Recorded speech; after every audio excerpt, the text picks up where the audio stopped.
ہم نے اس طرح سے اس ملک کو آزاد کرایا، کوئی نہیں تھا آزادی کی آواز اٹھانے والا۔ 1803 سے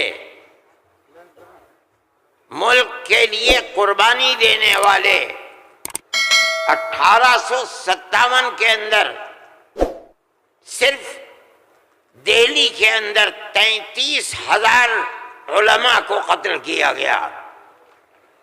سنبھل میں، مراد آباد میں، میرٹھ میں سینکڑوں علماء کو جس کے جسم کے اوپر لباس عالموں جیسا ہوتا تھا اس کو پھانسی کے تختے پر چڑھا دیا جاتا تھا۔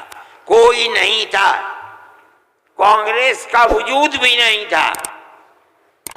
کانگریس تو بنی ہے 1883 میں، اور 1885 میں اس کا پہلا اجلاس ہوا ہے، جبکہ 1803 سے حضرت شاہ عبدالعزیز صاحب نے اعلان کر دیا تھا کہ ہمارا ملک مسلمانوں کا یا ہندوؤں کا ملک نہیں ہے، نہیں رہا، یہ انگریزوں کا ملک ہو گیا، ہم غلام بن گئے۔ اب غلامی کی زنجیروں کا توڑنا اور جہاد کرنا ہر ایک کا فرض ہے، اور اس کے بعد جہاد پر لگ گئے۔ کوئی مائی کا لال نہیں تھا جو انگریز کی اس طاقت کے مقابلے میں کھڑے ہو کر غلامی کی زنجیروں کو توڑنے کے لیے اپنی زبان کو کھول سکے۔ اس اعلان کے تقریباً 80-82 سال کے بعد کانگریس بنی، اور کانگریس کا جو مقصد تھا، جو آج بھی کتابوں میں موجود ہے، وہ ملک کی آزادی نہیں تھا۔ مقصد تھا کہ جو دو جہاد ہوئے ہیں 1832 اور 1857 میں، اس کی وجہ سے جو ملکہ برطانیہ اور ہندوستان کے بسنے والوں کے درمیان دوری ہو گئی ہے، اس دوری کو دور کیا جائے اور حالات کو صحیح کیا جائے۔ علماء کا یہ نظریہ نہیں تھا۔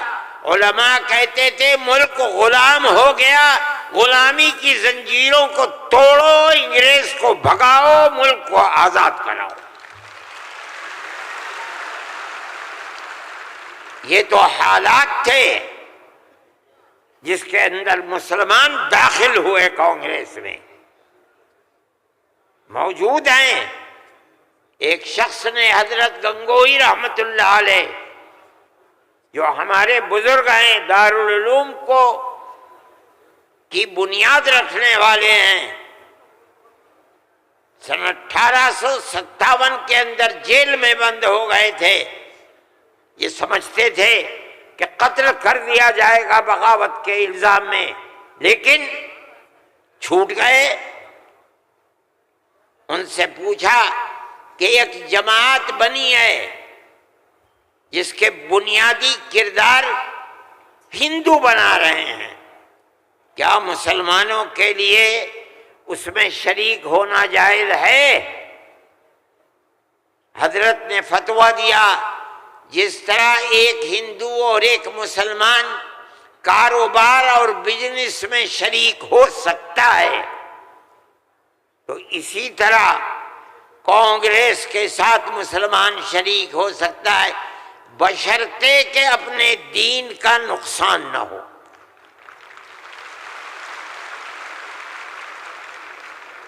اس کا مطلب نہیں سمجھے تھے لوگ۔ مطلب یہ ہے کہ ہماری تحریک ہے کہ مسلمان اور ہندو جب تک ساتھ نہیں ہوگا ملک آزاد نہیں ہوگا۔ تم اس کے اندر گھسو اور اتنی طاقت پیدا کرو اپنی گھس کر کہ کانگریس کو مجبور کر دو کہ وہ اپنا نقطہ نظر بدل کر ملک کی آزادی کے لیے جد و جہد کرے۔ چنانچہ کانگریس نے اپنا نقطہ نظر بدلا، ملک کی آزادی کو اپنا نقطہ نظر بنایا، اور پھر اس کے بعد ہندو اور مسلمانوں نے شریک ہو کر ایک دوسرے کے ساتھ چل کر ملک کی آزادی کے لیے آواز اٹھائی، قربانیاں دی ہیں، اور انہی قربانیوں کے نتیجے کے اندر ملک آزاد ہوا۔ میرے بھائی اس بات کو سمجھیے، جیسے جیسے ملک کی آزادی قریب ہوتی جاتی تھی، جمعیت علماء ہند بار بار کانگریس سے کہتی تھی کہ ہم نے تمہارا ساتھ دیا ہے، آج ہم تمہارے ساتھ کھڑے ہیں، ہمیں یہ بتاؤ کہ ملک کی آزادی کے بعد ملک کا دستور کیا رہے گا، کیا سیکولر دستور ہوگا یا مذہبی حکومت ہوگی؟ اگر سیکولر دستور ہوتا ہے ہم تمہارے ساتھ ہیں، اور اگر سیکولر دستور نہیں ہوتا تو ملک کی آزادی میں ہم تمہارے ساتھ نہیں ہیں۔ بار بار ہمارے پاس کانگریس ورکنگ کمیٹی کی تجاویز موجود ہیں، کانگریس بار بار عہد کرتی ہے کہ ملک آزاد ہوگا تو ملک کا دستور سیکولر دستور ہوگا، ہر اقلیت کو اپنے مذہب کے اوپر آزادی سے چلنے کا اختیار ہوگا۔ چنانچہ ملک آزاد ہو گیا۔ اب ملک کی آزادی کے بعد ایک طبقہ اٹھا جس نے یہ کہا کہ کھیر مل گئی ہے، اب اسے کھانے کا وقت آ گیا ہے۔ انہوں نے کہا کہ ملک کی دستور ہندو دستور بنے گا، سیکولر دستور نہیں بنے گا۔ جمعیت علماء کے لوگ تھے، مولانا ابوالکلام آزاد تھے جو جمعیت علماء کی ورکنگ کمیٹی کے ممبر تھے، مولانا مدنی تھے، مفتی اعظم مفتی کفایت اللہ تھے، مولانا حفظ الرحمن سوہاروی تھے، اور ان کے پیچھے لاکھوں آدمی تھے۔ انہوں نے کہا جو ہم سے وعدے کیے ہیں ان وعدوں کو پورا کرو۔ اگر ملک کی تقسیم ہوئی ہے اور مسلمانوں کو ایک حصہ دے دیا، تم نے دیا ہے دستخط ملک کی تقسیم پر، تم نے کیے ہیں، ہم نے جوتے کھائے ہیں، ہمارے گلوں کے اندر جوتوں کے ہار پڑے ہیں، مگر ہم نے ملک کی تقسیم کو منظور نہیں کیا۔ ہم سے جو وعدہ کیا تھا اس وعدے کو پورا کرو۔ جو دستور کے اندر دفعات ہیں کہ ہر اقلیت کو اپنے مذہب پر چلنے کا حق ہے، یہ دفعات جمعیت علماء کی دی ہوئی دفعات ہیں، مولانا ابوالکلام آزاد کی دی ہوئی دفعات ہیں، مولانا مدنی کی دی ہوئی دفعات ہیں، مفتی کفایت اللہ کی رکھی ہوئی دفعات ہیں، جن دفعات کی بنیاد پر ہر اقلیت ملک کے اندر ملک وہ حصہ سمجھتی ہے جو حصہ کوئی اکثریت کا فرض سمجھتا ہے۔ یہ جمعیت علماء کی تاریخ ہے۔ ہم اپنے مذہبی اعتبار سے دستور کو ہاتھ میں لے کر کہہ سکتے ہیں کہ ہمیں اپنے مذہب پر چلنا اور مذہب کو اختیار کرنے کا حق ہے، اس دستور کے اندر ہے۔ نعرہ تکبیر! میرے بھائی، نعرہ تکبیر! میرے بھائی، میرے پاس واٹس ایپ نہیں ہے، میں یہ لغو کام نہیں کرتا، نہ مجھے فرصت ملتی ہے کہ میں دیکھتا رہوں ہر وقت واٹس ایپ کو۔ مجھے آج صبح ایک صاحب نے دکھلایا کہ کل مودی جی نے، وہ بڑے آدمی ہیں، میرے ملک کے وزیر اعظم ہیں، انہوں نے تقریر کی ہے اور اس کے اندر یہ فرمایا ہے کہ وقف ہندوستان کے دستور کے اندر وقف کوئی چیز نہیں ہے۔ مجھے حیرت ہوئی کہ ایک ملک کا وزیر اعظم اور ہندوستان جیسا وزیر اعظم یہ بات کہہ رہا ہے۔ میں کہتا ہوں کہ وقف قرآن کا فیصلہ ہے، اللہ کے نبی حضرت محمد کا فیصلہ ہے، ہمارے دین کا جز ہے۔ وقف کا لفظ نہیں آیا، لیکن یہ بات آ گئی 25 اور 26 دفعات کے اندر کہ اس ملک میں ہر اقلیت کو اپنے مذہب کو پکڑنے، اپنے مذہب کو چلنے کا اختیار ہے۔ کیا مطلب یہ ہے؟ کل کو آپ کھڑے ہو کر کہہ دیں کہ نماز کا ذکر دستور کے اندر نہیں ہے، حج کا نام دستور کے اندر نہیں ہے، زکوٰۃ کا نام دستور کے اندر نہیں ہے، رمضان کے روزوں کا نام دستور کے اندر نہیں ہے، اس لیے ہر چیز کو مٹا دیا جائے۔ یہ کیا چیز ہے؟ دستور مجموعی طور پر دستور نے کہہ دیا کہ مسلمان ایک اقلیت ہے اور ہر اقلیت کو اپنے مذہب پر چلنے کا اختیار ہے۔ مذہب کی ہر چیز اس ایک دفعے کے اندر آ گئی۔ وقف کا مسئلہ، اسلام کے اندر جو چیز اسلام کی ہے مذہب، وہ چیز ہے جو قرآن کے اندر ہے ایک، دوسری وہ چیز ہے جس کو ہمارے آقا حضرت محمد صلی اللہ علیہ وسلم نے فرما دیا۔ یہی دو اسلام کی بنیادیں ہیں۔ سمجھو، قرآن کی آیت ہے 4 سپارے کی پہلی آیت، لن تنالوا البر حتى تنفقوا مما تحبون۔ لن تنالوا البر، ہرگز تم جنت کو نہیں پا سکتے۔ بر کی تفسیر مفسرین جنت سے کرتے ہیں۔ اے مسلمانوں کان کھول کر سن لو، ہرگز تم جنت کو نہیں پا سکتے یہاں تک کہ تم اپنے اس مال کو اللہ کی رضا کے لیے خرچ کرو جو تمہارے پاس ہے۔ جس مال کو سے تمہیں محبت ہے اس مال کو تم اللہ کی رضا کے لیے خرچ کرو۔ اسلام ایسا مذہب تھوڑی ہے۔ جب یہ آیت اتری، اللہ کے نبی نے بیان فرمائی، تو نسائی کی حدیث ہے کہ ابو طلحہ انصاری رضی اللہ تعالیٰ عنہ جو ایک دولت مند آدمی تھے، وہ اللہ کے نبی کے پاس آئے اور آ کر کہا کہ یا رسول اللہ، اللہ ہم سے ہمارے مال کے بارے میں فرماتا ہے کہ اگر تم جنت کے طالب ہو تو جو مال سب سے اچھا ہے تم اس کو اللہ کے راہ میں خرچ کر دو۔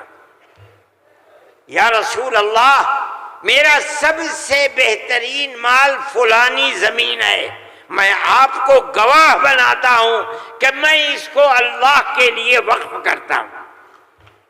یہ حدیث موجود ہے نسائی کے اندر۔ مذہب اور کس چیز کا نام ہے؟ جو اللہ نے فرمایا وہ مذہب ہے، جو رسول اللہ نے فرمایا وہ مذہب ہے۔ مجھے حیرت ہے کہ مودی جی ہمارے مذہب کے بارے میں فیصلہ کرتے ہیں کہ وقف کے اندر وقف کا ذکر دستور کے اندر۔ ارے بابا، دستور کے اندر مذہب اسلام کو ہر اقلیت کو اپنا مذہب قبول کرنے کا اختیار آزادی کے ساتھ ہے۔ یہ ہمارا مذہب ہے، وقف ہمارا مذہب ہے۔ اللہ نے فرمایا، رسول اللہ نے فرمایا۔ حدیث کے اندر آتا ہے کہ جب انسان مر جاتا ہے، یہ مسلم کی حدیث ہے، اذا مات الانسان انقطع عمله عنه، جب آدمی مر گیا اب اس کے اندر کام کرنے کی طاقت بھی نہیں ہے۔ اب اسے کسی چیز کا ثواب ملتا تھا، نماز پڑھنے کا، روزہ رکھنے کا، نہ نماز پڑھ سکتا ہے نہ روزہ، مگر فرماتے ہیں 3 چیزیں ایسی ہیں مرنے کے بعد بھی آدمی قبر میں چلا گیا اسے ثواب ملتا رہتا ہے۔ کیا ہے؟ اس کے اندر پہلی چیز ہے صدقۃ جاریۃ، ایسا صدقہ کر کے جانا کہ جو اس کا ثواب برابر جاری رہے۔ مثال کے طریقے پر کوئی کنواں کھدوا دیا، یہ اللہ کے لیے وقف ہے، 100 سال 200 سال 1000 سال اگر اس کنویں سے پیاسا پانی پیے گا اس آدمی کو پہنچے گا جو مر گیا 100 سال پہلے، اس نے بنوایا تھا کنواں۔ اسی لیے مسلم کی روایت ہے اور وہ اس کے شارح امام نووی فرماتے ہیں کہ مراد اس سے وقف ہے۔ یہ قرآن و حدیث میں آپ کو سنا رہا ہوں۔ مجھے حیرت ہے کہ ہندوستان جیسے ملک کا وزیر اعظم ایسی بات کہہ رہا ہے، ارے بابا کیا زکوٰۃ کا ذکر آئے گا دستور کے اندر؟ کیا نماز کا ذکر آئے گا دستور کے اندر؟ کل کو کھڑے ہو کے یہ کہہ دو کہ نماز کا ذکر دستور میں نہیں ہے اس لیے نماز نہیں پڑھنے دی جائے گی، زکوٰۃ دستور میں نہیں ہے زکوٰۃ نہیں کرنی۔ میں سوچتا ہوں کہ اللہ، ملک کا کون بول رہا ہے؟ وزیر اعظم، اور ایسی چیز بول رہا ہے جس کے نہ سر ہے نہ پر ہے۔ ہم اس کے مخالف ہیں، ہم کہتے ہیں پڑھو، خود نہیں پڑھتے پڑھے ہوں کو بلاؤ، ان سے پوچھو دین کیا ہے مذہب کیا ہے، ہم بتائیں گے۔ ہمارا ملک ہے، ہم ہمیشہ سے اس ملک میں رہتے آئے ہیں۔ اگر ہندو کی ذات برہمن ہے جاؤ کشمیر میں مسلمان بھی برہمن ہے، اگر ہندو تیاگی ہے مسلمان بھی تیاگی ہے، اگر ہندو راجپوت ہے مسلمان بھی راجپوت ہے۔ ہم کہاں سے آئے ہیں؟ ہم تو اسی ملک کے رہنے والے ہیں۔ جس کو ہندو کوئی مذہب پسند ہے وہ ہندو مذہب کے اوپر ہے، جسے عیسائی مذہب پسند ہے وہ عیسائی بن گیا، جسے سکھ مذہب پسند ہے وہ سکھ بن گیا، جسے اسلام مذہب پسند ہے وہی مسلمان بن گیا۔ لیکن جس طرح ایک گھر کے اندر 5 بیٹے ہیں، ایک ٹھگنا ہے، ایک لمبا ہے، ایک کالا ہے، ایک گورا ہے، یہ اختلاف باپ اور ماں کے اندر اختلاف کو پیدا نہیں کرتا۔ اسی طرح ہمارا مذہب ہے کہ آدمی کسی بھی مذہب کو اختیار کر لے، لیکن ہندوستانی ہونے میں ملکی اعتبار سے کوئی فرق نہیں ہے۔ ہمارا مذہب ہے، ہم اس کو مانتے ہیں اور یہی ایک حقیقت ہے۔ لیکن برا ہو اس نفرت کی سیاست کا۔ ایک ایسی بات کہہ رہے ہیں جس کے نہ سر ہے نہ پیر ہے، ایسا معلوم ہوتا ہے جیسے ہر مذہب کی ایک ایک جزئی چیز کو دستور میں ہندوستان کے اگر لایا جائے گا تو وہ دستور ہوگا، نہیں لایا جائے گا دستور نہیں ہوگا۔ لیکن میں کہتا ہوں کہ یہ غلط ہے، مودی جی کو ایسی کچی بات نہ کہنی چاہیے۔